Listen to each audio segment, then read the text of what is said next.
तो अमृता मैम ने हमारे लिए बहुत अच्छा मौका दिया है। बहुत अच्छी किताब, और वो भी मैडम बता रही है, तो हमारा सौभाग्य है कि हम ये सब, हमने भी आज का थोड़ा शेड्यूल शिफ्ट किया है और उन लोगों को बोला हम भी आज अटेंड करेंगे।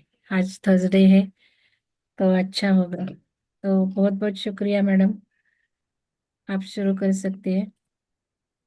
जी।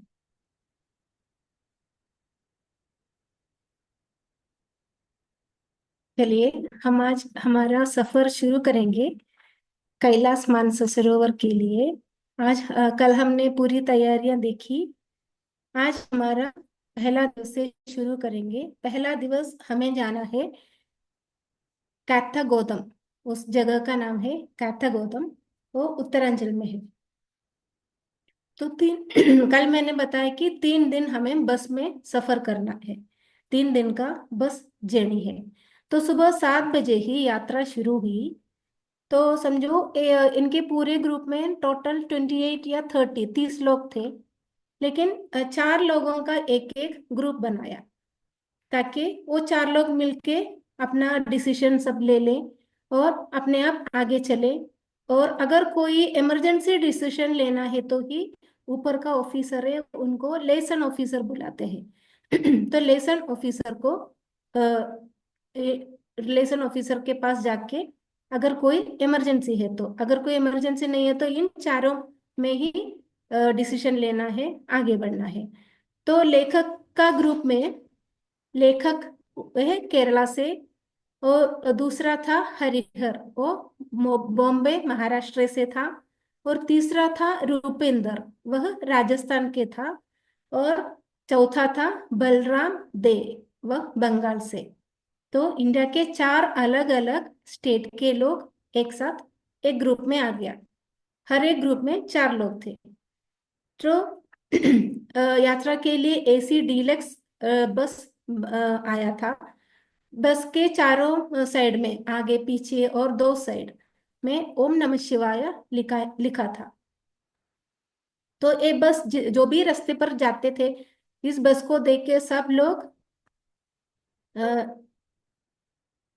बस को देख के सब लोग नमन करते थे, अपना सर झुका के नमन करते थे। तो हाँ, यात्रा शुरू हुआ। सब लोग बस में बैठ गए, यात्रा शुरू की। दोपहर को बाद में रुक के,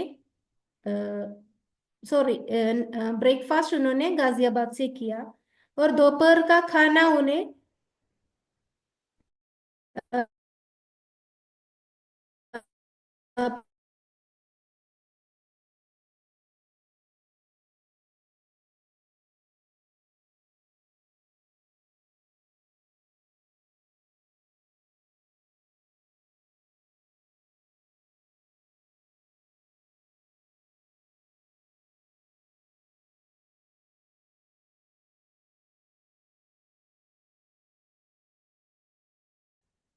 उसके साथ खाने के साथ अचार, सैलड।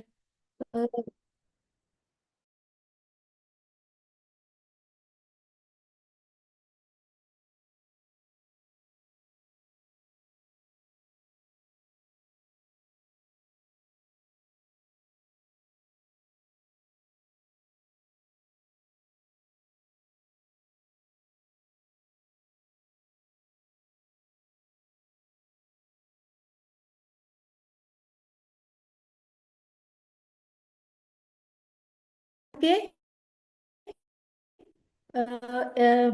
बॉर्डर तक, भारत और तिब्बत दोनों के बॉर्डर आते हैं लिपुलेख। तो लिपुलेख तक का पूरा खाने की व्यवस्था, उन्हें रहने की व्यवस्था, वो सब किया है कुमाऊं मंडल विकास निगम, मतलब उत्तरांचल गवर्नमेंट का है। उनका नाम है। कुछ उन्होंने किया। तो तो हम सभी जगह इनका नाम कुमाऊं मंडल विकास निगम ऐसे नहीं बोलते। मैं KMVN ऐसे बोलती हूँ। तो K M V N guest house में ठहरने के लिए मिला उनको। तो गर्म पानी से सब लोग फ्रेश अप हो गए। उसके बाद कुमाऊं के चाय पी के थोड़े देर गेस्ट हाउस में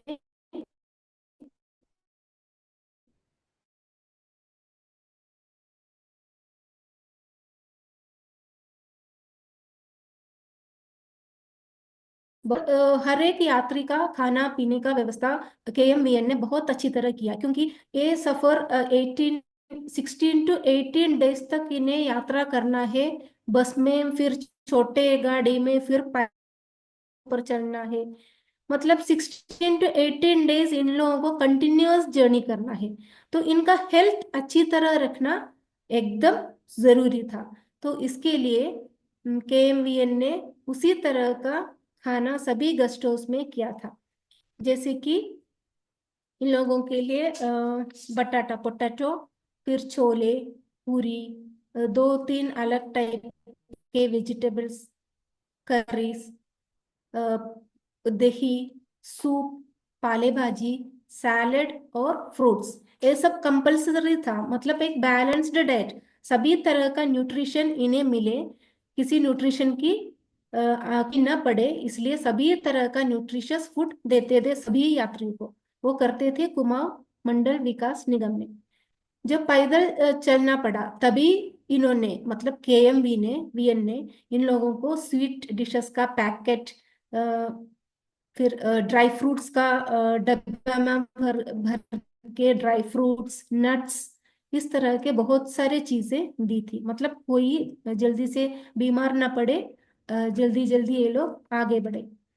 फिर कभी कभी इन लोगों को अलग अलग चीजें भी ट्राई करने को दिया। मतलब रोज एक तरह का खाने में तकलीफ होते हैं ना, तो उसकी वजह से कभी कभी इन लोगों को घी राइस, ये छोले पूरी वगैरह छोड़ के घी राइस, जो राइस घी में बनाते हैं, उसके बाद शीरा, दाल करी, वैसे अलग अलग भी बीच बीच में एक डिफरेंस के लिए देते थे।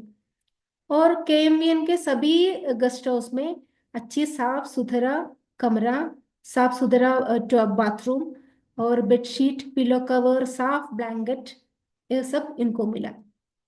मतलब वो लेखक बोल रहे हैं कि इंडिया गवर्नमेंट ने जो भी कैलाश मानसरोवर यात्रा कर रहे हैं ना, उनके लिए गवर्नमेंट की तरफ से कितनी अच्छी तरह उन लोगों ने सभी फैसिलिटियां दी।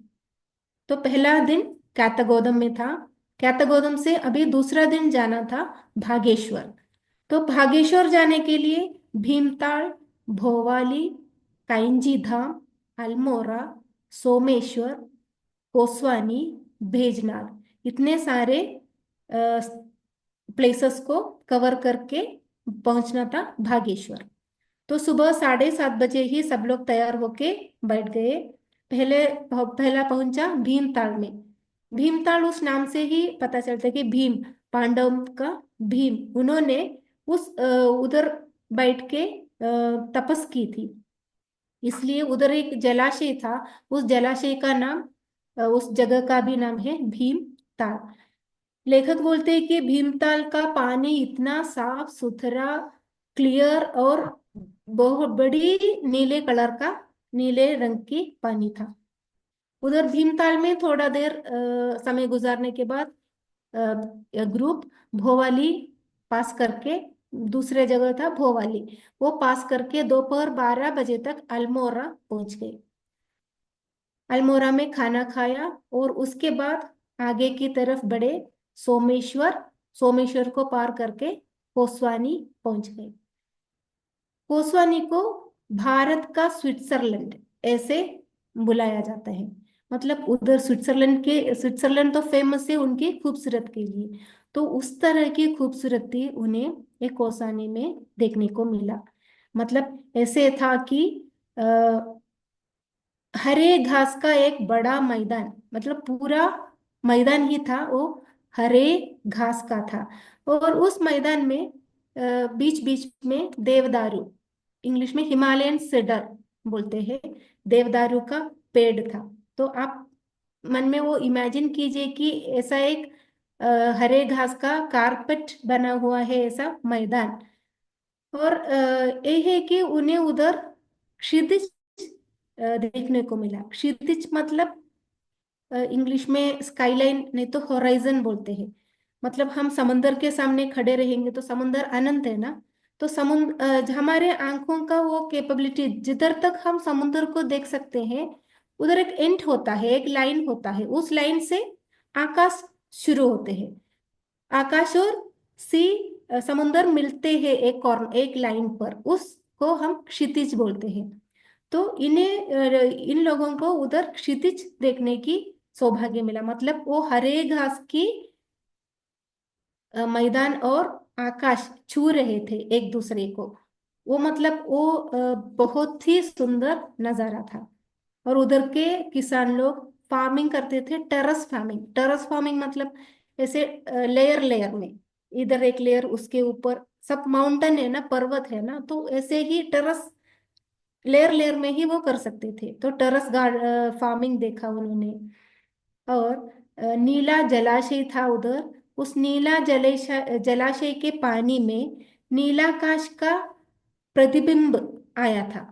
लेखक बोल रहे थे कि वह सीन अवर्णनीय था। अवर्णनीय मतलब वो बहुत उधर ही रुकने का मन कर रहा था। जलाशय का पानी एकदम बहुत ही नीला था। उसी क्लियर नीला पानी में ऊपर आकाश भी उसी तरह नीला था। वो नीला आकाश का प्रतिबिंब उस जलाशय में पड़ रहे थे। तो वो देखने में इतना सुंदर नजारा था। फिर पर्वतों से छोटे छोटे झरने आ रहे थे। और झरने और कोहरा, कोहरा मतलब मिस्ट, जो ठंडी के टाइम पर सुबह सुबह आते हैं ना, स्मोक जैसा, वो कोहरा। उस कोहरा और छोटे छोटे झरने, उसके बीच में से सूर्य के किरणें भूमि पर धरती पर पड़ रहे थे।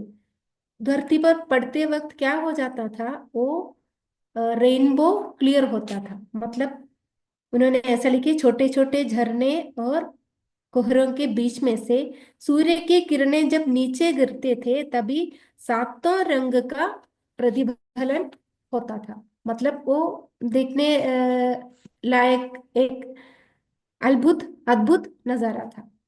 इसलिए इतने सब कुछ प्रकृति दृश्य, प्रकृति सौंदर्य है, इसलिए कौसानी को भारत का स्विट्जरलैंड बोले जाते हैं। उधर कौसानी में ही पर्वत है, उसका नाम है गढ़वाल। सो गढ़वाल पर्वत से शुरू होती है गोमती नदी। गोमती नदी का शुरुआत गढ़वाल पर्वत से होते हैं। और गोमती नदी ऐसे पर्वत से शुरू होके पूरे कोसवानियन नगरी को पूरे उसका एक फेर लेते थे, एक पूरा एक चक्कर मार के फिर बहते थे। तो इस गोमती नदी में ही हमें गोमती, आप सब सुने होंगे गोमती चक्र के बारे में। गोमती चक्र एक जीवी के ऊपर जो शेल रहते हैं ना, शेल, वो शेल है। तो वो जीवी जब वो शेल को पानी में छोड़ते हैं, हमें गोमती चक्र मिलते हैं। तो गोमती चक्र गोमती नदी में ही मिलने वाले वही ओरिजिनल गोमती चक्र है। फिर कोसवानी के आगे बढ़े भेजनाथ। भेजनाथ में एक पुराना, बहुत बड़ी ही अति पुराना शिव पार्वती का मंदिर था। उस मंदिर में दर्शन करके उधर थोड़ा देर विश्राम किया। उसके बाद निकले भागेश्वर की ओर। केएमवीएन गेस्ट हाउस में, गेस्ट हाउस उधर था भागेश्वर में, उधर उन्होंने रुका। मतलब उस दिन का, दूसरे दिन का halting KMVN guest house Bhageshwar था उधर। तो सब लोग फ्रेश होके गेस्ट हाउस में से देखा तो उन्हें नंदा देवी का शिखर का दर्शन हुआ। नंदा देवी आपको मालूम है भारत का दूसरा हाईएस्ट माउंटेन पीक है, दूसरा हाईएस्ट पर्वत का शिखर है नंदा देवी। पहला हाईएस्ट माउंटेन शिखर कौन है? कांचनजंगा। दूसरा है नंदा देवी। तो नंदा देवी का शिखर उन्हें केएमवीएन गेस्ट हाउस से दिखने लगा। और चारों ओर पश्चिम पिंडारी ग्लेशियर, ग्लेशियर मीन्स हिमानंद, पूरा बर्फ भरा जगह, उसी एरिया को ग्लेशियर बोलते हैं। तो पूरा ग्लेशियर था। उसके बीच में से उन्हें नंदा देवी का शिखर दिख रहे थे। और उसके बीच में शाम का सूर्य किरण, शाम का सूर्य किरण आप जानते हैं, थोड़ा ऑरेंज रेडिश कलर का सूर्य किरण रहते हैं शाम का। तो वो उस पर्वत में, ग्लेशियर में पड़ते थे, तो वो नजारा भी इतना सुंदर था दिखने में, मतलब एंजॉय करने में बहुत ही अच्छा था। बहुत ही अद्भुत दृश्य था, वैसे बोल रही हूँ। गोमती नदी और शरयू नदी, दूसरा एक नदी है शरयू नदी। ये दोनों का संगम होते हैं भागेश्वर में। भागेश्वर में भी एक पुराना शिव मंदिर है। उस शिव मंदिर के सामने एक गढ़वाल पर्वत से निकले आए गोमती नदी, और दूसरा एक नदी शरयू नदी, शरयू नदी दोनों का संगम उधर होते हैं। तो लेखक बोलते हैं कि मकर संक्रांति के समय पर बहुत सारे लाखों लोग उधर आते हैं नहाने के लिए और भगवान का दर्शन के लिए, मतलब उस संगम में नहाने के लिए। ये हो गया दूसरा दिन। उधर KMVN गेस्ट हाउस में रुक के आराम करके, विश्राम करके तीसरा दिन चलना शुरू हुआ धारचूला की तरफ। अगला इनका स्टेशन है धारचूला, कैंपिंग स्टेशन है धारचूला। मतलब दिन भर ऐसे प्रवास करेंगे और रात को रुकेंगे KMVN गेस्ट हाउस में। सुबह 7 बजे धारचूला के लिए निकले। इनको चाइकोटी, हल, डिडीहट, ये तीनों जगह पार करके धारचूला पहुंचना था। तो 10:30 बजे थल नाम के छोटा सा गांव में पहुंच गए। उधर एक नदी था, नदी का नाम था राम गंगा। तो नदी के पास जाके वो सब देख के थोड़ा आराम किया। और उधर भी बहुत सारे देवदारू वृक्ष, देवदारू और चेरी, ये वृक्ष बहुत बहुत था।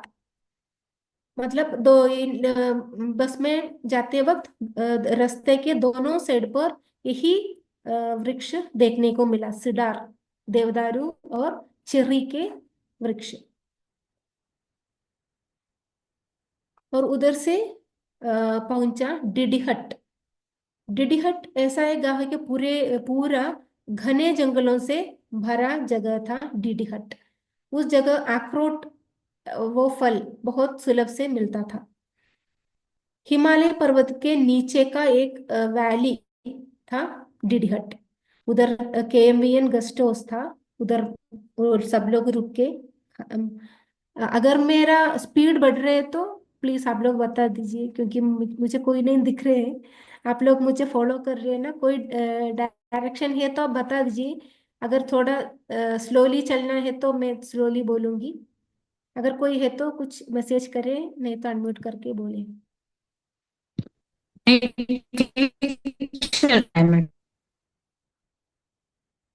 थोड़ा नाम है ना, जो आप नाम ले रहे हैं ना, तो थोड़ा ये प्रोनाउंसिएशन से थोड़ा समझ में नहीं आ रहा था। धारचूला, ऐसे। हाँ हाँ, हम्म, वो सब है ना, एक एक जगह का नाम है। धारचूला सब, धारचूला। हाँ धारचूला सब उत्तराखंड में ही है। यूपी से, दिल्ली से इन लोगों ने यात्रा शुरू की, फिर यूपी से लेकर उत्तराखंड की तरफ जा रहे हैं। ओके। उत्तराखंड, हाँ उत्तराखंड का अंत है हमारे भारत का बॉर्डर। बॉर्डर आते हैं लिपुलेख, लिपुलेख तक हमारा भारत ही है। तो इसमें इसके बीच का यही नाम है ना, मैं भी पहले बार सुन रही हूँ ऐसे, जी। धारचूला, डिडीहट, थल, हाँ, चाईकोटी। डीडीएट। हाँ, तो ये सब ना उत्तराखंड के प्रदेश है। हम पहले बार सुन रहे हैं इसलिए। अगर ओके। कोई डाउट है तो आप बीच में पूछ सकते हैं।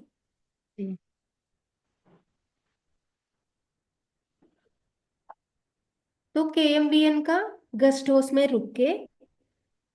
रुका। और गेस्ट हाउस के पीछे ना काली नदी था, काली नदी बह रहे थे।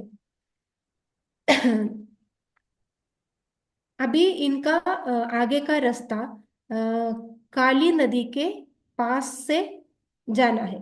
काली नदी मतलब, काली नदी बहुत ही जोर से हुंकार आवाज से, एकदम फोर्स से बहने वाली एक नदी है उस एरिया में, क्योंकि सभी पर्वत वही एरिया है ना, तो ऊपर से ऐसे नीचे गिर के इतना जोर से बहते हैं वो काली नदी। तो काली नदी के पास जो रास्ता है, उसी रास्ते से उन्हें जाना पड़ता था। वो थोड़ा, सभी लोगों में थोड़ा डर पैदा किया। लेकिन 4 साढ़े 4 बजे तक वो लोग पहुंचे धारचूला। धारचूला के KMVN गेस्ट हाउस में सब लोगों ने रुका, और गेस्ट हाउस के पीछे ही काली नदी भयंकर भयंकर जोर से बह रहे थे। काली नदी के उस पार ऑपोजिट साइड में नेपाल है। समझ समझ रहे हैं ना? गेस्ट हाउस के पीछे से काली नदी बह रही है, काली नदी के उस तरफ नेपाल है, काली नदी के इस तरफ भारत है। तो उधर एक छोटा सा पुल था, ब्रिज था। तो हम उस ब्रिज से पैदल चले जाएंगे तो हम नेपाल जा सकते हैं। नेपाल का वो एक मार्केट वगैरह है उधर। शाम के समय लेखक और उनके दोस्तों ने मिलकर फ्रेश होके वो ब्रिज से पैदल चल के जाके नेपाल के मार्केट गया, उधर थोड़ा शॉपिंग वगैरह की और वापस आ गए। ये है धारचूला।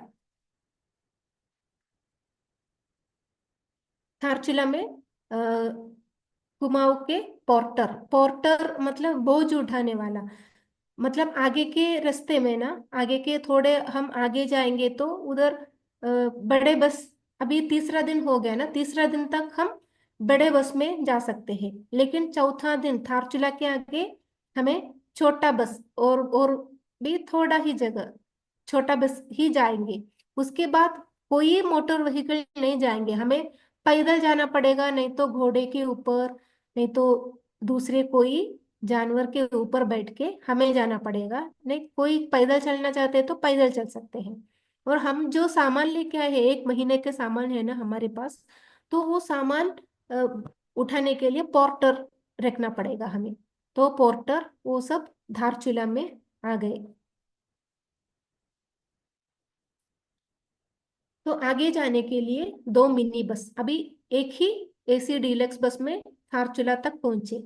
अभी धारचूला के आगे जाना है तो एक बड़ा बस नहीं जाएगा, छोटा 2 मिनी बस तैयार करके रखे थे इन लोगों को जाने के लिए, क्योंकि आगे का रास्ता थोड़ा कठिन है। तो आप सब लोग धारचूला के KMVN गेस्ट होम में ठहरे हुए हैं।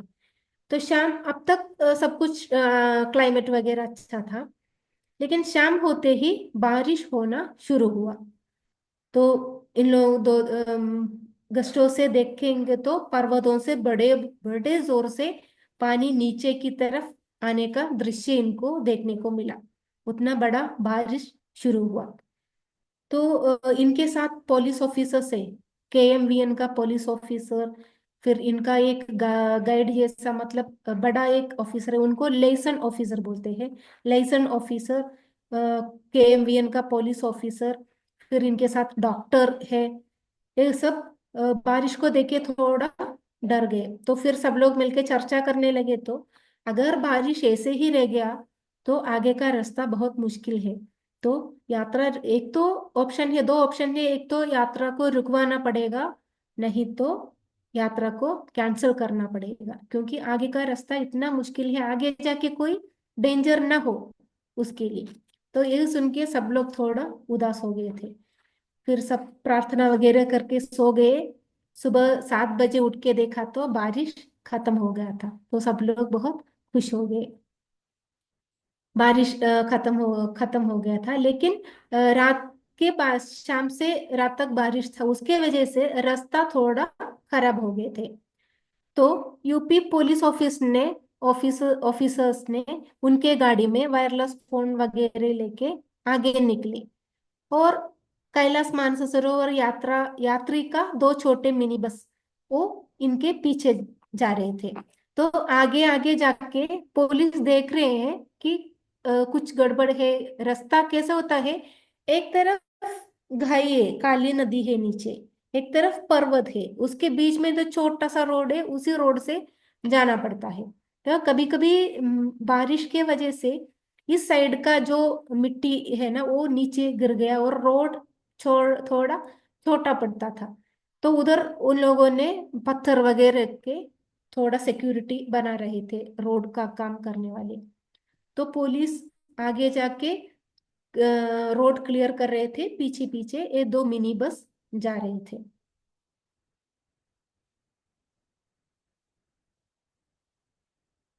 घोड़े घोड़े वाले, बोझ उठाने वाले सब लोग इनके पीछे था।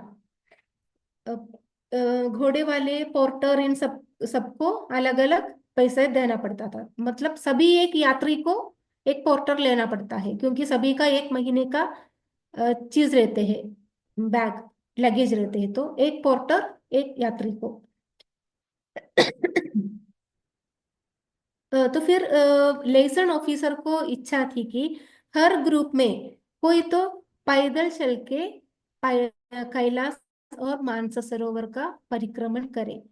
मतलब सिर्फ दर्शन नहीं है, हमें पहले मानस सरोवर जाके पूरा एक परिक्रमण करना है मानस सरोवर का। उसी तरह कैलाश का भी एक पूरा परिक्रमण करना है। वो बोलने में बड़ा आसान है, लेकिन आगे उस पॉइंट पर आते हैं तभी आपको पता चलेगा वो कितना मुश्किल है।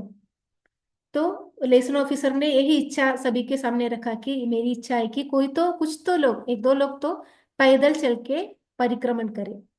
और उन्होंने ऐसा लिस्ट बनाया, क्योंकि इधर आगे के रास्ते में ये मिनी बस भी नहीं जाएगा। इन लोगों को एक तो पैदल जाना पड़ेगा, नहीं तो घोड़े के ऊपर बैठ के जाना पड़ेगा।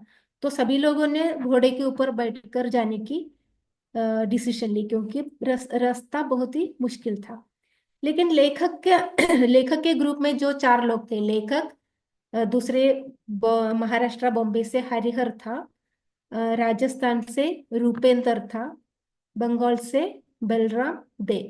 तो इन चारों लोगों ने क्या डिसीजन लिया, हम पैदल ही चलेंगे, इधर से कैलाश तक हम पैदल जाएंगे। लेखक का, पोर्टर का नाम था सुरेंद्र कुमार, 21 वय था उनका। तो उन्होंने इनका सामान सब उठा लिया और उधर से ये चार लोग पैदल और बाकी सब लोग घोड़े में बैठ के आगे की प्रवास शुरू की। तो धारचूला से इन लोगों ने उधर ही डिसीजन लिया था हम पैदल चलेंगे।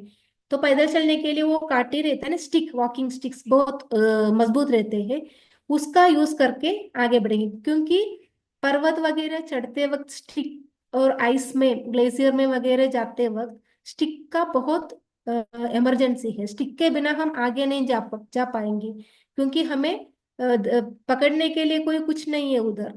तो हमें वो स्टिक के सहारे आगे का रास्ता जाना है, मतलब वो हमें बहुत सारे सपोर्ट देंगे स्टिक।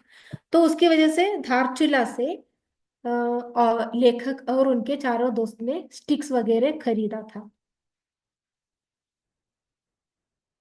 दोपहर के क्योंकि रास्ता बहुत स्लिपरी है, फिसलने का बहुत चांसेस है, क्योंकि बर्फ भी पड़ते हैं और बारिश भी है, दोनों भी है, बीच बीच में बारिश होते हैं। तो उसके वजह से बर्फ भी गिर रहे थे, बारिश भी है, उसके वजह से रास्ता सब स्लिपरी हो गया था।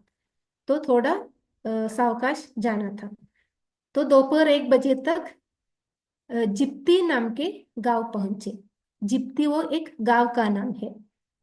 उधर पूरा पहाड़ी लोग ही था। तो उधर पहुंचे तो उधर का सभी लोग आके, सभी का, बुजुर्ग लोग भी आके इन लोगों का पैर छूने लगे। मतलब कैलाश मानसरोवर यात्रा करने जा रहे हैं उन, तो उतना महत्व रखते हैं ये लोग, तो इनका पैर छू के आशीर्वाद लिया। फिर फिर आगे बढ़े ग्रुप। तो आगे दो बड़ा पर्वत था, तो उस पर्वत को क्रॉस करके जाना था। कोई ऐसा रास्ता नहीं है हमें, मैदान जैसा है, फिर पर्वत के ऊपर चढ़ना है, फिर नीचे उतरना है, ऐसा रास्ता था। तो दो पर्वत पार करके पहुंचा गाला। गाला भी एक गांव का नाम है। गाला पहुंचा। इसी अभी तक जो आए ये लोग पैदल चल के आए, तभी देखा 2-3 गांव। तो उधर लोगों का बहुत ही जीना तो बहुत मुश्किल है। मतलब एक तो बहुत ही रूरल एरिया है, और उधर पढ़ने की, एजुकेशन की कोई व्यवस्था, कुछ स्कूल्स ऐसा कुछ भी नहीं। शायद चार तक, चौथी तक पढ़ने के लिए शायद कोई स्कूल होगा, उसके आगे पढ़ने के लिए कोई स्कूल नहीं, कोई सुविधा ये नहीं ऐसे। तो इसलिए लोग क्या करते हैं, थोड़ा बड़ा हो जाते तो थार चिला के रह के एजुकेशन करते थे।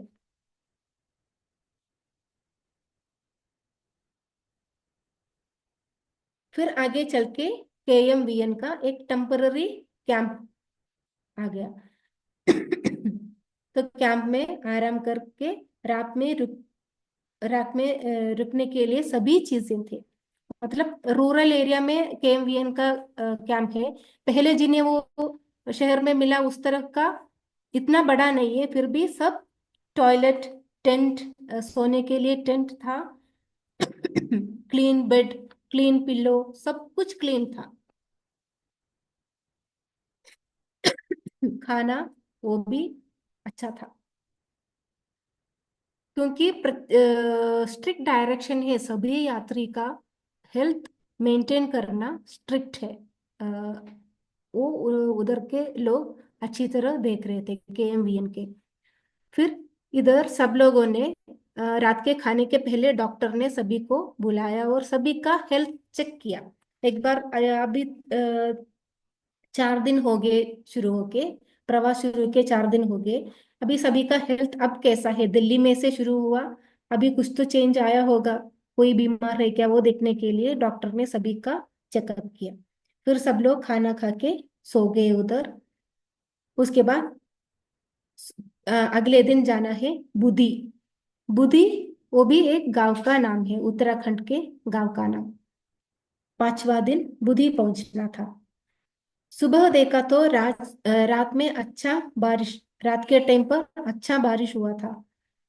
पहले पहला वो गाला नाम के एक गांव पहुंचा। उधर से विंध्याकोटी, विंध्याकोटी वो भी एक गांव का नाम है, उधर पहुंचा। मतलब चलते चलते बीच बीच में जो छोटे छोटे गांव आते हैं ना, उसका नाम है गाला। उसके बाद विंध्याकोटी। इधर सब उनको यात्रा के कोई मुश्किल नहीं था, जैसे प्लेन एरिया था, इसलिए उतार चढ़ाव वगैरह नहीं था, इसलिए वो अच्छी तरह आगे बढ़े। उधर से मतलब विंध्याकोटी के आगे इनको पहुंचना था लखनपुर करके एक गांव, उधर जगह पहुंचना है। तो लखनपुर वही बहुत ही बड़ा खतरनाक रास्ता था। 4440, 4440 स्टेप्स चढ़ के उतर के टोटल 4440 इतना स्टेप पार करके उन्हें जाना था, पहुंचना था लखनपुर। और एक एक स्टेप ऐसा है कि 1 फुट ही हम एक पैर रख सकते हैं ऐसा। और उसका लंबाई था 28 फुट, लेंथ लंबाई था 28 फुट। और 1 ही फुट रख सकते थे, उतना छोटा था। और दूसरी तरफ बड़ी खाई। तो और पैरियाम बरसात और बर्फ गिरने के वजह से पैरियाम इतना स्लिपरी हो गए थे। बहुत ही सावधानी से रुक रुक के चलना पड़ता था आगे की तरफ। और जो लोग अभी तक घोड़े में बैठ के आए थे ना, वो लोग भी आगे नहीं जा पाएंगे घोड़े में, क्योंकि छोटे छोटे स्टेप से वो पुराने पत्थर का स्टेप्स, तो वो स्टेप पैर फिसलने की बहुत चांसेस है, 100% चांसेस है। तो क्या करना है उन्हें, उन्हें भी घोड़े से नीचे उतरे सब लोग, फिर आगे पैदल चलने लगे। और उतर उतर उतरना है और चढ़ना भी है और उतरना भी है, दोनों भी था। इसलिए जल्दी से सब लोग थक गए। तो इसलिए उनके पास इलेक्ट्रल का पैकेट, फिर ग्लूकोज का पानी, यह सब अपने पास जो बैग था ना, उसी बैग में उन्होंने रखा था। तो बीच बीच में जब थकावट आते थे, तभी ये इलेक्ट्रल का पानी और ग्लूकोज का पानी पिया। फिर लंग्स के लिए, फेफड़ा के लिए उन्होंने प्राणायाम किया बीच बीच में बैठ के, क्योंकि जब हम सीढ़ियां चढ़ते हैं हमें ऐसे श्वास लेने में तकलीफ होते हैं ना, ऑक्सीजन लेने में तकलीफ होती है, तो तभी उसी जगह आएंगे तो उधर थोड़ा देर रुक के थोड़ा पानी पीना और प्राणायाम थोड़ा करना, मतलब अच्छे से इनहेल करना, थोड़ी देर वो एयर को रखना, फिर उसको छोड़ने से प्राणायाम लंग्स के लिए जो प्राणायाम है वो सब करके आगे बढ़े।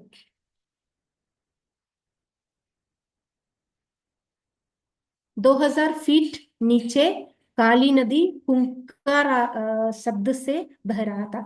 लेखक बोल रहे हैं कि उस नदी के पानी का लाट, उसके आवाज ना वो दिमाग से कान से आके दिमाग में घुस जाती है, उतना जोर सा था। तो वो ना एक एक जैसा एक टाइप का डर भी अंदर सभी के डर, अगर पैर फिसल गए तो एक तो नीचे जाएंगे, नहीं तो नदी दूसरी तरफ नदी है। तो वो एक टाइप का डर ही सब लोगों को, थोड़ा स्ट्रेस टेंशन आ गया था इस सफर में। और एक जगह आया तो पूरी तरह स्मोक, स्मोग, फोग, बर्फ, मतलब वो ऐसे आते हैं ना, स्मोक जैसे आते हैं, आगे का रास्ता हम नहीं नहीं दिख, मतलब नो विशन, जीरो विशन, आगे का क्या है पता नहीं, उतनी उस तरह फोग आके भर चुके थे। तो तभी क्या करते थे इन यात्री के पहले कौन जा रहे हैं, केएमवीएन के पुलिस ऑफिसर जा रहे हैं। तो उसी एरिया में पुलिस ऑफिसर क्या करते हैं, विसिल मारते थे, विसिल मार के सभी को रुकवाते थे। फिर जब विजन क्लियर हो जाते हैं, क्योंकि आगे का क्या है, स्टेप है या राइट को टर्न लेना है, लेफ्ट को टर्न लेना है, कुछ पता नहीं, तो उधर ही रुकते थे सब लोगों को। रुकने, सीटी की आवाज सुना तो सब लोग पहचान लेना हमें अभी रुकना है, तो सब लोग उधर रुकते थे। फिर जब विजन क्लियर हो जाता, आगे का रास्ता दिखने लगे, तो फिर आगे बढ़े। ऐसे जाते जाते 9 बजे तक लखनपुर पहुंच गए। लखनपुर एक छोटा सा गांव था, उधर 3 से 4 ही घर थे। काली नदी का उद्भव नेपाल के हिमालय से, हिमालय इंडिया नेपाल ऐसे तिब्बत ऐसे स्प्रेड है ना, तो नेपाल में जो हिमालय पर्वत है उधर से शुरू होते हैं काली नदी, और डोंगरों से निकल के आई, बहुत ही शक्ति से बहने वाली है काली नदी। और ऐसे बह के वो जब नेपाल के ऐसे प्लेन एरिया में पहुंचते हैं, तो काली नदी को उधर के लोग शारदा नदी करके बुलाते हैं। फिर शारदा नदी लास्ट में हमारे गंगा नदी में मिल जाते हैं। मतलब नेपाल के पर्वतों से निकलती है काली नदी, फिर नेपाल के प्लेन जगह से घूम के फिर भारत में प्रवेश करती है, फिर आती है और मिल जाती है गंगा नदी के साथ। आगे के सफर भी बहुत ही भीतिदायक था, मतलब बहुत ही डरने वाला एक रास्ता था। उधर हर एक पाव, हर एक स्टेप धीरे धीरे चलाना पड़ता था। कभी आगे जाके देखेंगे तो ऊपर से पर्वत से ऐसे पत्थर मिट्टी वो सब नीचे गिर रहे थे। तो उस वक्त सब लोग क्या करते हैं, अपना यात्रा बंद करके, मतलब स्टॉप करके, रुकवा के उधर ही खड़े जाते थे, उसी जगह खड़े जाके नाम जप प्रार्थना वगैरह करके खड़े जाते थे। फिर जब वो सब खत्म होता है तभी ये लोग अपना सफर आगे करते थे।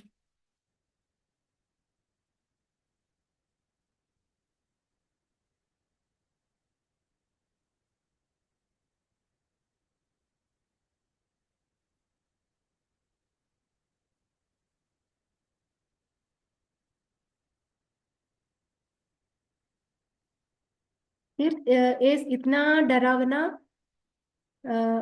सफर पार कंप्लीट पूरा करके ये लोग आ गया एक बड़े से मैदान में। वो हिमालय का एक वैली था, आगे हिमालय दिख रहे हैं, उसके नीचे का वैली में ये लोग पहुंच गए।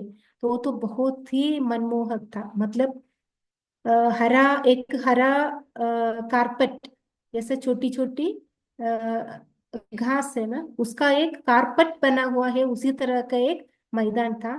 उसमें से छोटे छोटे अलग अलग रंग के फूल, अलग अलग अलग रंग के पुष्प, वो से भरा हुआ था पूरा जगह। मतलब लगातार बारिश होने की वजह से डोंगर से बड़े बड़े पत्थर भी नीचे नदी में आ गिरते थे। तो अभी तक जो इतना कष्ट करके, इतना सहन करके, इतना स्ट्रेस होके आ गया, तो उधर का नजारा देके अब तक उन्होंने जो कुछ सफर किया वो सब भूल जाते हैं। मतलब प्रकृति इतना सुंदर आगे दिखने लगे। सामने हिमालय पर्वत है, उसके नीचे का वो जो पूरा हरा भरा घास का वो वैली है, मतलब एक कारपेट बनाया जैसा, उसमें अलग अलग एक रंग के नहीं, ब्लू है, येलो है, रेड है, वाइट है, ऑरेंज है, सभी कलर का वो भी छोटे छोटे फूल, उसमें बहुत सारे ऐसे एक कारपेट बना हुआ है ऐसा। मतलब हम जिंदगी में कभी ऐसा एक नजारा नहीं देखा है। तो अभी तक हमने जो सफर करके आया वो पूरा दर्द, पूरा वो स्ट्रेस टेंशन वो सब ये देख के खत्म हो गया।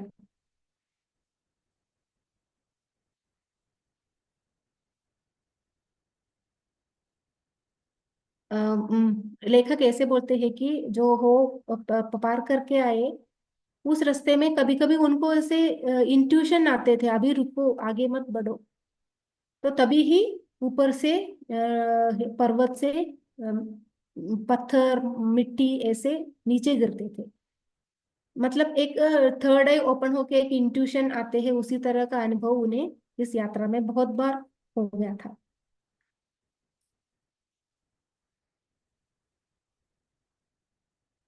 सब लोग उधर थोड़ा देर विश्राम करके फिर आगे बढ़ने लगा। मतलब वो प्रकृति सौंदर्य में लेके अंदर जो भी स्ट्रेस था, टेंशन था, जो कुछ भी स्ट्रेस आया था वो सब निकाल के थोड़ा देर आराम करके कुछ ड्रिंक्स वगैरह पी के, मतलब वो एनर्जी ड्रिंक्स लेके आए ना अपने साथ, वो सब पी के आराम करके फिर आगे की ओर बढ़ा। आगे 1 बजे मालपा, मालपा एक गांव का नाम है, मालपा पहुंचे। मालपा के बारे में लेखक ने जब ये शुरुआत की ना ये यात्रा, तभी ही मालपा का नाम सुना था, क्योंकि 1998 में लेखक ने यात्रा की 2001 में, 2001 में, 1998 में जो एक जो लोग कैलाश मानसरोवर यात्रा की थी, उनका एक एक बैच, 12वीं बैच, 12th बैच, मैंने बताया ना, 500 लोगों का, 500 हजार लोगों का चुनाव लेते हैं, चुन चुन लेते हैं, उनमें से बैच बनाते हैं। एक बैच, पहला बैच, दूसरा बैच, तीसरा बैच, चौथा बैच। मतलब एक पहले एक बैच को छोड़ते हैं, वो लोग वापस आते वक्त दूसरे बैच को छोड़ते हैं। तो तब तक पहला बैच वापस आ जाएंगे, फिर दूसरा बैच आधा रास्ते पहुंचेंगे तो तीसरा बैच को छोड़ते हैं। तो ऐसा 12th बैच 1998 अगस्त में जो 12th बैच दिल्ली से गया था, उस बैच पर एक बहुत बड़ी दुखद घटना घटना हो गए थे। तो ये तो लेखक ने शुरुआती में है, शुरुआती में बहुत सारे लोगों ने उसको मालपा ट्रेजेडी बोलते हैं, क्योंकि मालपा उस जगह पर वो ट्रेजेडी हुआ था, तो उसको मालपा ट्रेजेडी बोलते थे। तो मालपा ट्रेजेडी क्या था? 1998 अगस्त में दो 12वीं बैच, कैलाश मानसरोवर का 12वीं बैच उधर रुके थे, मालपा में रुके थे, रात रात के टाइम पर उधर हॉल्टिंग था उनका, KMVN का गेस्ट हाउस थे उधर, उधर रुका था। तो तभी काली नदी का किनारे का एक गांव है मालपा। तो मालपा में 30 फैमिली रहते हैं, मतलब मालपा के रहने वाले 30 फैमिली थे उधर। और 150 लोग थे हमारे कैलाश मानसरोवर यात्रा के पार्टिसिपेंट्स, वो 150 लोग थे। 30 मालपा मालपा के रहने वाले लोग भी, उनके घर थे उधर, 30 घर थे। उसके बाद 150 पार्टिसिपेंट्स, 150 पार्टिसिपेंट्स है। फिर कुमाऊं के लोग थे, गस्टोस के लोग थे, पुलिस ऑफिसर्स थे, पोर्टर्स थे, पोर्टर थे। फिर मतलब 150 लोगों का साथ जो बोझ उठाने के लिए आया वो लोग। उसके बाद घोड़े वाले, ये सब था। दोपहर तक वातावरण अच्छा ही था, लेकिन शाम होते ही थोड़ा तेज हवा शुरू हुआ। उसके बाद बारिश भी शुरू हुआ। और क्या हो गया, आधी रात के समय पर दक्षिण पश्चिम साउथ वेस्ट दिशा में स्थित था एक माउंटेन, एक पर्वत, बड़ा पर्वत। वो पर्वत इस मालपा के गांव के ऊपर गिर पड़ा, बहुत ही। गांव के ऊपर पड़ा मतलब कितना बड़ा पर्वत आप इमेजिन करो। तो रात को वो पूरा पर्वत इस मालपा गांव के ऊपर गिरा। और ये सब लोग, 150 लोग कैलाश मानसरोवर यात्री थे। उन लोगों के साथ आए हुए पुलिस, पोर्टर, केएमवीएन का लोग, सब लोग वो मिट्टी के अंदर गए। जो लोग कैंप कर रहे थे, मतलब कम से कम 300 लोग थे जो गायब हो गया, मिट्टी के अंदर गायब हो गया। घोड़ा, सब जीवी जो कुछ भी, या दूसरा भी जीवी है ना, वो जुड़ाने के लिए, वेट लेने के लिए, वो सभी जीवी, ह्यूमन बीइंग्स, मनुष्य, सब लोग उस मिट्टी के अंदर हो गया। और एक या दो फैमिली थोड़ा आगे रहते थे, सिर्फ वह लोग बच गया। बाकी सब लोग इस उधर ही मालपा में ही गायब हो गया। किसी का भी कोई नाम और निशान को कुछ भी नहीं मिला। ये था मालपा ट्रेजेडी। तो मालपा ट्रेजेडी लेखक ने पहले ही सुना था इसके बारे में। तो मालपा वो देख के उनको वो सब याद आया। और जो दो फैमिली बच्चे थे, उन लोगों के लिए कुछ भी नहीं था। वो लोग बीमार पड़ गए। फिर क्या किया, दिल्ली दिल्ली से हेलीकॉप्टर आके जो लोग बच गए थे उन लोगों को दिल्ली लेके गया। तो मैंने पहले बताया था, लेखक का, पोर्टर का नाम था सुरेंद्र कुमार। तो सुरेंद्र कुमार का बहन का हस्बैंड, वो भी उस मालपा घटना में था। उस वक्त उन्होंने पोर्टर का काम कर रहा था। तो उस वक्त वो पोर्टर भी उसी मालपा ट्रेजेडी में मर गया, उस हादसे में गया। अब मालपा में अभी सिर्फ 5 ही घर है। पहला 30 फैमिली था, लेकिन उस ट्रेजेडी के बाद अभी सिर्फ 5 ही फैमिली है। और ये कैलाश मानसरोवर यात्रा जो कर रहे हैं उनके लिए 2-3 टेम्पररी होटल उधर बनाया था। लेकिन यात्रियों को स्ट्रिक्ट ऑर्डर दिया था दिल्ली दिल्ली से, क्या कि कभी भी बाहर का होटल से कोई खाना नहीं खाना, क्योंकि कभी कभी होटल के खाने से बीमार पड़ने की चांसेस आते हैं। तो अगर एकदम इमरजेंसी हुआ तो ही होटल का खाना खाना, नहीं तो बिल्कुल केएमवीएन गेस्ट हाउस से जो भी मिलता है और जो हम साथ लेके गए, सिर्फ वही खाना खाना चाहिए। बाहर का खाना बिल्कुल नहीं खाना चाहिए। लेकिन लेखक बोल रहे हैं कि कभी कभी उन्हें वो नियम तोड़ना ही पड़ा, क्योंकि कभी कभी ऐसे होते हैं सिचुएशंस, बाहर का खाना खाना पड़ता था।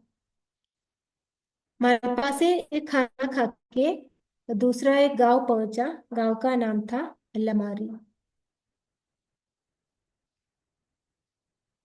रास्ता उधर भी बहुत ही मुश्किल था। उधर लमारी गांव में ना सब लोग किसान थे। बहुत ही मुश्किल है उधर का जीना, लेकिन वो लोग वो गांव छोड़ के नहीं जा रहे थे, क्योंकि उधर का गांव वालों का उस मिट्टी से इतना लगाव था। शायद उनका जन्म ही उधर हुआ था, उनका खाना पीना उधर ही हुआ था। इसलिए उन लोगों का मन नहीं करता था कि एक छोड़ के दूसरे अच्छे गांव में जाओ उधर रहने के लिए। लेकिन कुछ लोग ऐसे ही मिट्टी से उतना लगाव रहते हैं, वो लोग वही गांव में वह सब क्लाइमेट सहन करके जो सुविधा मिलते हैं उसी में खुश होके रहते हैं। लमारी से आगे का रास्ता मैदान था, इसलिए आराम से आगे का रास्ता हो गया। 3:30 बजे बुधी कैंप पहुंचा। बुधी में ही केएमवीएन का गेस्ट हाउस है। समुद्र लेवल से 9,000 फीट ऊपर है बुधी। तो 9,000 फीट ऊपर है अभी कैलाश मानसरोवर के यात्रियां। बुधी में 50 घर था। सब लोग किसान, खेती ही करता था उधर। और कैंप में रहते हुए रात को सब लोगों को ऊपर से पर्वत पर्वत का टुकड़े वगैरह बड़े ही जोर से नीचे गिरने का आवाज आया। अभी ये लोग मालपा छोड़ गए, मालपा के आगे बढ़े, बुथी नाम के गांव में, बुथी केएमवीएन का गेस्ट हाउस में रुक रहे हैं। तो रात को दूर में पर्वत नीचे गिरने की बहुत ही जोर से आवाज आ गया। सब लोग वो सुन के बहुत ही डर गए, चकित हो गए, ऐसे लिखे हैं, चकित हो गया सब लोग। क्योंकि मालपा जब क्रॉस करके आए तो सभी लोगों के मन में वो मालपा ट्रेजेडी का याद आया। तो एक टाइप का डर सबके अंदर में बैठा, मालपा ट्रेजेडी के जैसे फिर होगा क्या, मतलब बारिश हो गया तो कुछ पता ही नहीं आगे क्या होगा, प्रकृति का आगे का निर्णय क्या है, कुछ हम कुछ नहीं कर सकते प्रकृति के आगे, नेचर के आगे, वो उनकी मर्जी है। तो क्या होगा, मतलब वो पर्वत नीचे गिर के वो जो स्फोटन होते हैं ना, उस शब्द सुन के सब लोग डर गए। तो फिर सब लोगों ने एकटा हो गए कैंप में होके, उधर बैठ के ऋग्वेदा का पारायण किया।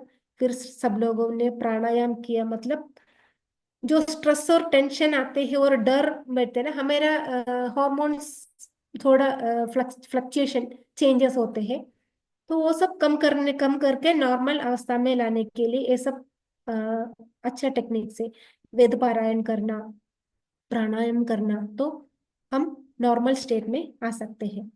प्रकृति के सामने मनुष्य कितने तुच्छ है, ऐसा लिखा है लेखक ने। तो यह एहसास उधर बैठ के हुआ। हम तो ह्यूमन बीइंग है, हमने वो देखा है, ये हमारे पास ये है, हमने वो टेक्नोलॉजी सीखा, वो ये टेक्नोलॉजी का इन्वेंट किया, हम कुछ भी करें, लेकिन प्रकृति हमसे कितना बड़ा है, और प्रकृति के आगे हम एक चींटी के जैसे उतना ही छोटा है। यह उन सभी लोगों को उस कैंप में बैठा तभी महसूस हुआ। हम सुनते हैं ऐसे, सुनते हैं ऐसे, ऐसे बोलना वगैरह, लेकिन कभी वो महसूस नहीं किया। लेकिन लेखक बोल रहे कि इधर बैठ के मैं महसूस किया, प्रकृति के आगे हम कुछ भी नहीं है, क्योंकि आगे क्या होगा, रात को क्या होगा, कुछ पता नहीं। कल सुबह आंखें खुले सब लोग ठीक है तो ठीक है। तो 5 बज गए, हम आज इधर रुकेंगे, कल आगे बढ़ेंगे। 6th डे गुंजी है। अब हम जा रहे हैं, अगला गांव का नाम है गुंजी।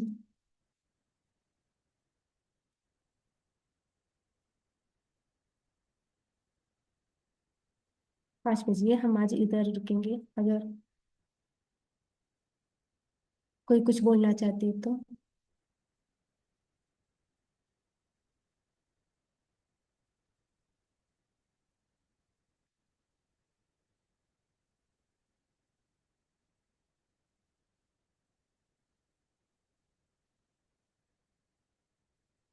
किसी को कुछ कहना है तो कह सकते हैं।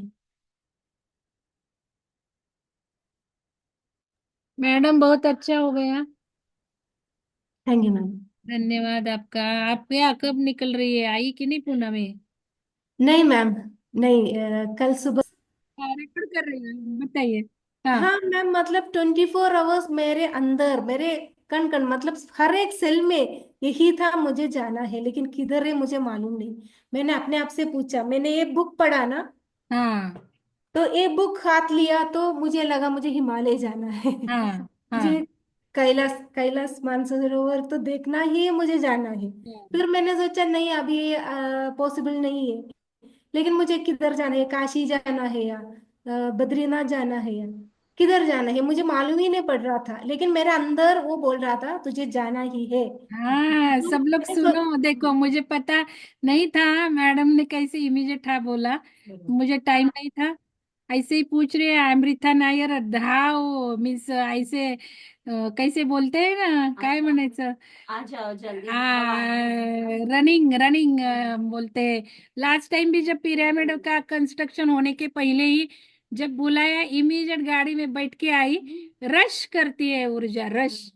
वैसे ही अभी वो कल आ रही है, तो हाँ, मैंने ऐसे ही मैडम को पूछा क्या हुआ ऐसे कि आप इमीडिएट हाँ बोली, मैंने ऐसे ही बोला था और इमीडिएट आया। तो मैडम का बोलना है बहुत दिनों से किधर तो अच्छा। जाना है बोल रहा था। इन लेकिन हाँ, लेकिन मैं आपका क्लासेस अटेंड नहीं कर रही हूँ ना, इसलिए कर रही हूँ। मालूम नहीं है वो क्या चल रहा है उधर। आपने ये शिविर रखा वो भी मुझे बिल्कुल मालूम नहीं था। तो देखो फिर मैंने 2 दिन पहले ही करण को फोन, बेटे को, मेरे बेटे को, बड़े बेटे को फोन करके बताया मुझे जाना है, कुछ किधर तो जाना है, किधर भी नहीं गए तो मैं तेरे पास आती हूँ। हाँ। छोटे बेटे का छुट्टी है अभी क्रिसमस का। 1 तारीख तक उसको, 30 तारीख, 31 तक उसको छुट्टी है शायद। तो हम्म। मैंने बोला मैं आ रही हूँ तेरे पास, किधर तो मुझे आना है, मेरे अंदर ऐसे वो आ रहे हैं। तो उसी में ही मुझे मैसेज आया कि मंगल मैडम का मैसेज आया, कल से आपका प्रोग्राम शुरू होने वाली है, ये ही है आपका लिंक,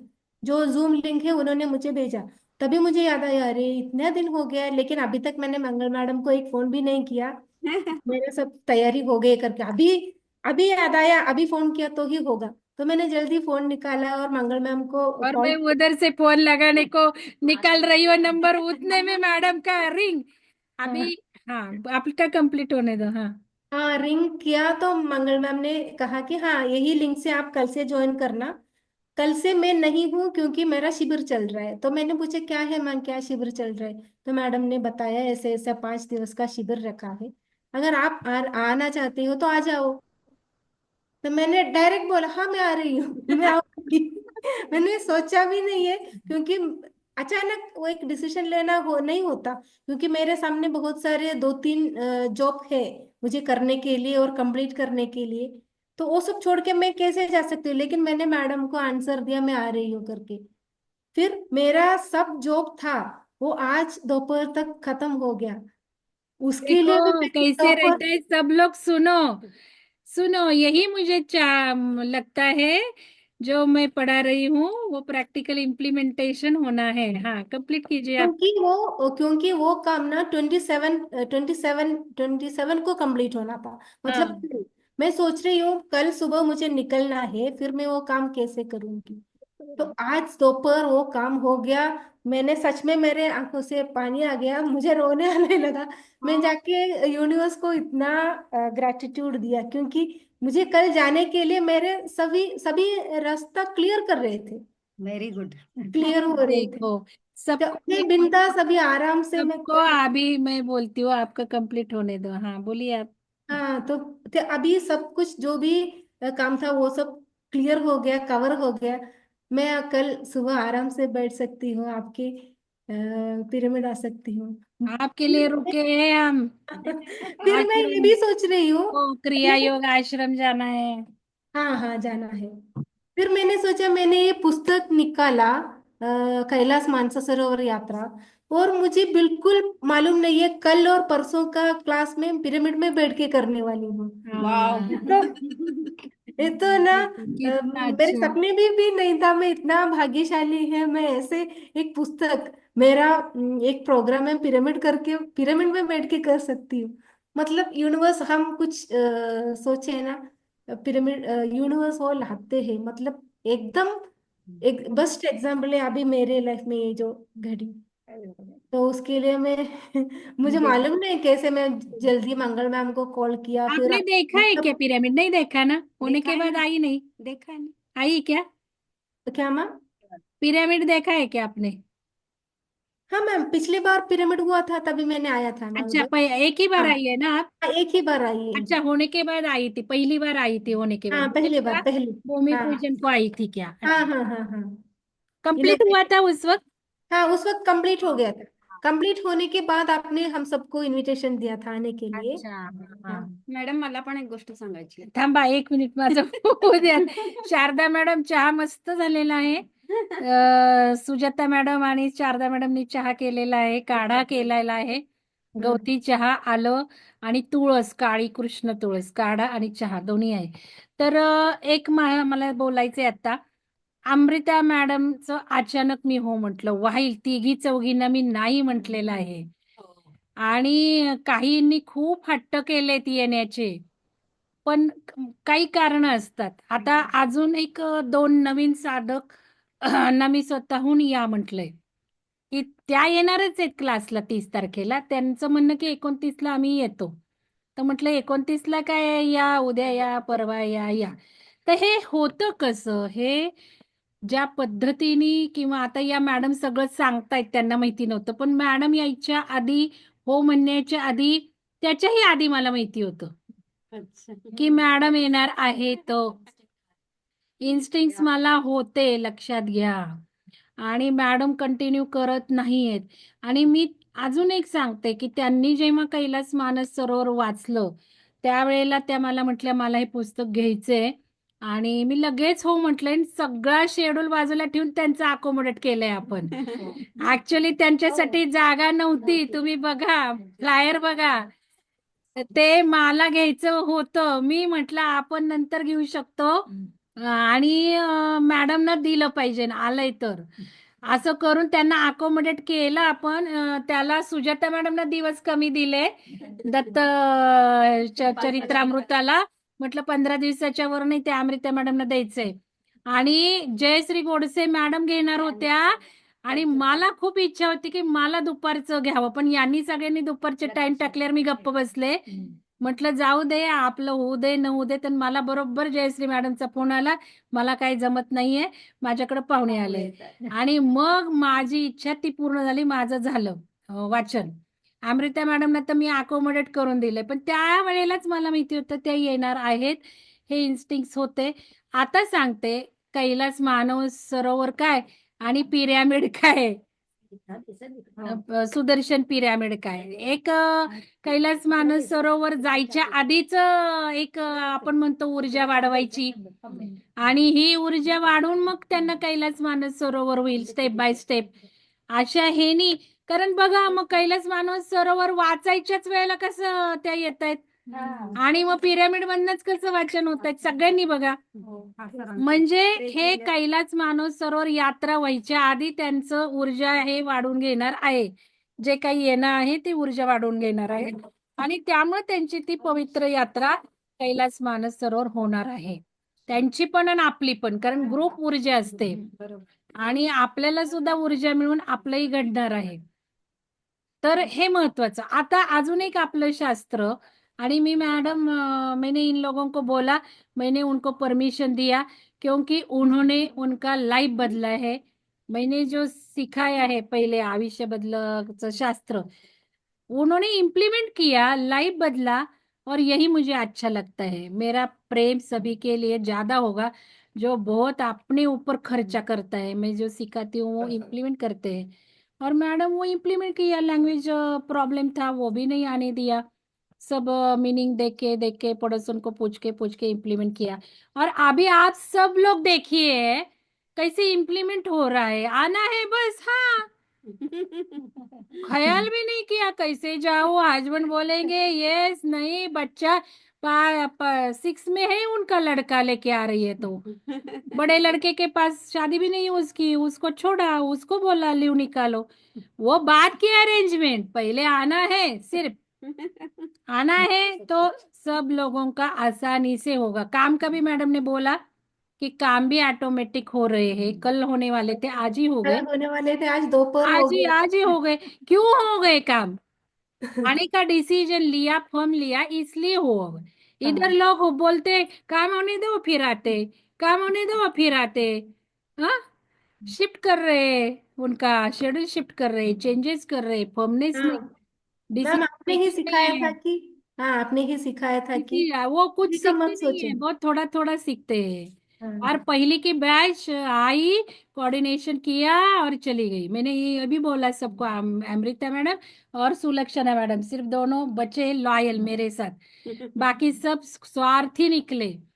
ये कोऑर्डिनेटर को मैंने बताया आपका कुछ कैसे काम होगा, कुछ कैसे काम होगा. मैडम का निकला, ध्यान ध्यान से ही क्वेश्चन पूछ पूछ के ही आया है जवाब, कि हीलर बनना चाहती हूँ. काम किया मैडम ने, पैसे भी कमाए. अभी थोड़ा काम करने के बाद थोड़ा अलग लगता है. बाकी 2-3 कोऑर्डिनेटर तो आके चले गए, और बाकी लोग तो मेरे कॉपी ही मार रहे हैं, लेकिन ग्रुप में भी रह के कार्यक्रम नहीं करते, कॉपी सिर्फ करते हैं. ऐसे चलता है, हर एक का अलग अलग रहता है. और जो लॉयल रहते हैं उनको हमेशा डिवाइन ब्लेसिंग रहता ही है हमेशा साथ में।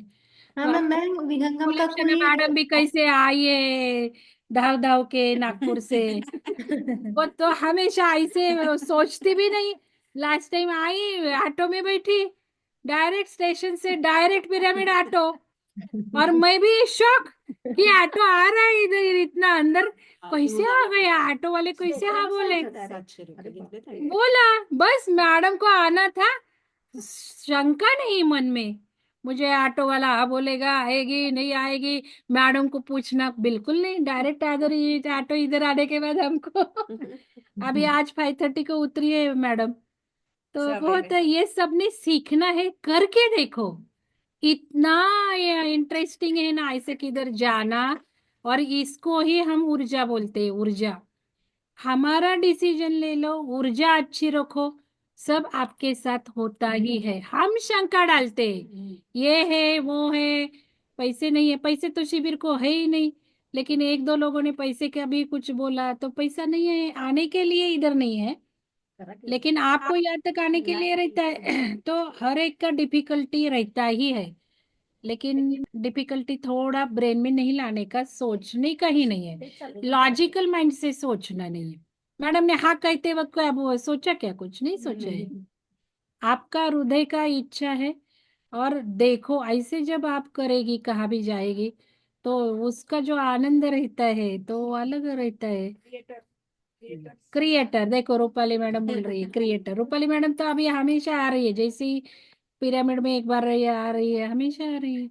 और नागपुर तो कितना लंबा है।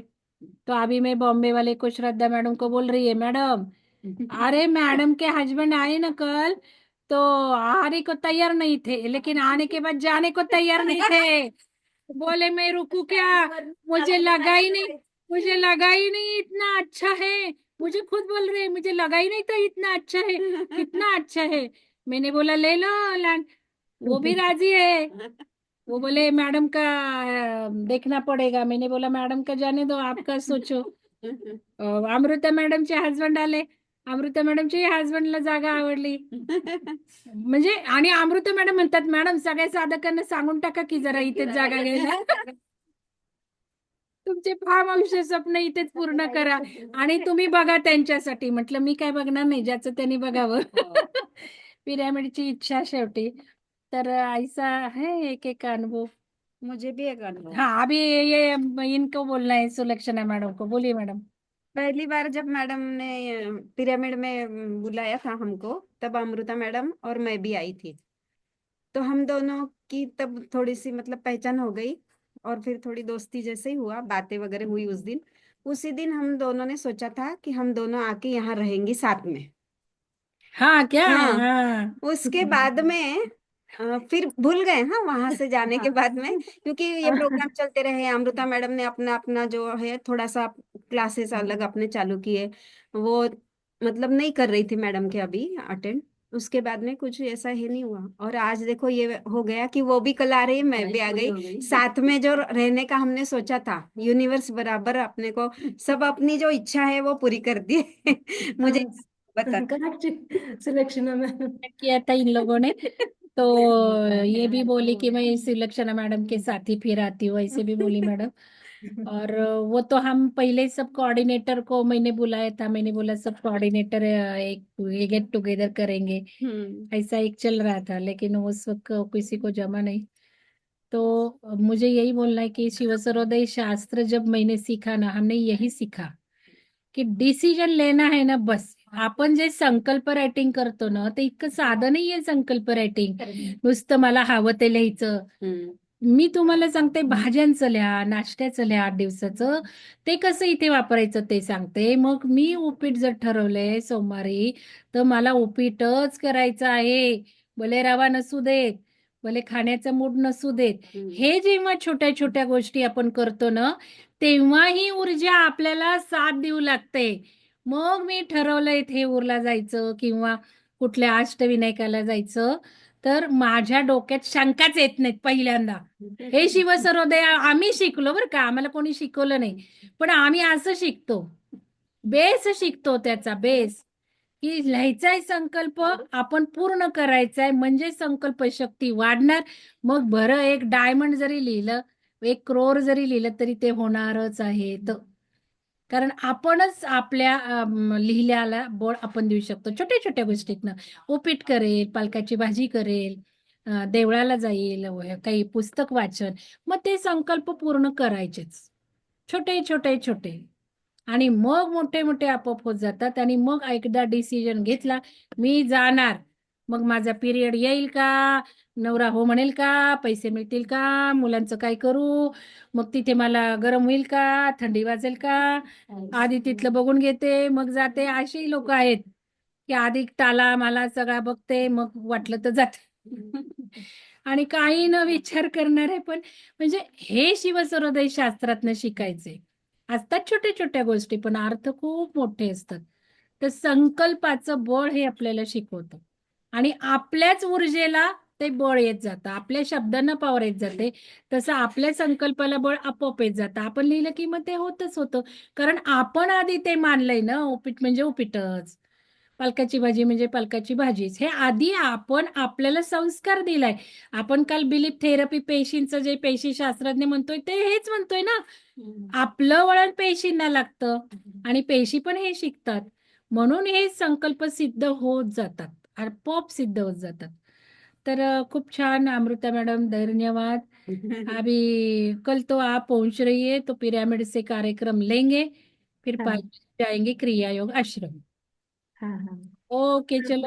मॅडम मला बोलायचं 1 मिनिट. हा, बोला बोला बोला बोला. हा मॅडम, नमस्कार मॅडम. नमस्कार. मॅडम खूपच सुंदर नेहमीच सांगता तुम्ही, ते ऐकतच बसावंच वाटतं. हं. आणि तुम्ही शिबिरामध्ये खूप मजा करताय, म्हणजे ते तुमच्या चहावरून वगैरे लक्षात आले.